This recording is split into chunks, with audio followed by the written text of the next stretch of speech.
In the last video, we created a simple website that has animated transitions. So if we test our movie by hitting Control-Enter, we'll see that when we click on any one of our buttons, it will take us to the next page, but that next page will animate on.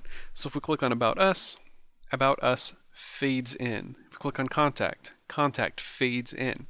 And you can do that with any number of different things. You can do that by fading in the alpha, you can do it by moving it onto the stage, or any number of other things. Let's close this, and in this video we're going to talk about how to create the exact same website, but we're going to do it all with only one frame on our main timeline.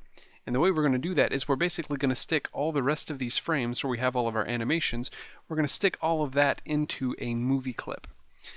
So we could start from scratch and do that, but let me go ahead and show you how to do it by taking everything that we've done so far and just cutting and pasting it into a movie clip.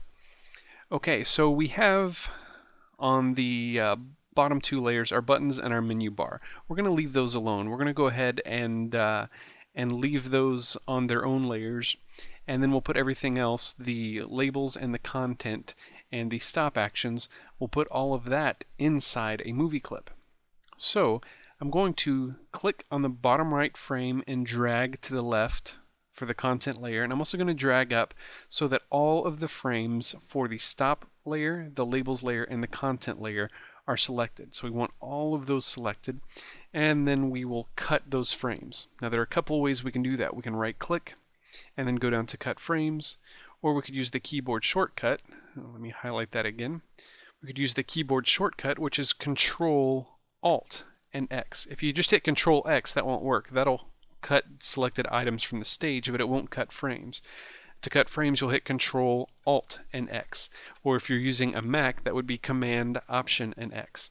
So you'll see that those frames have been cut from the stage. Now we no longer need all three of these layers. Instead, let's delete the stop and labels layer and just leave the content layer there, because we still need a layer to put our movie clip in.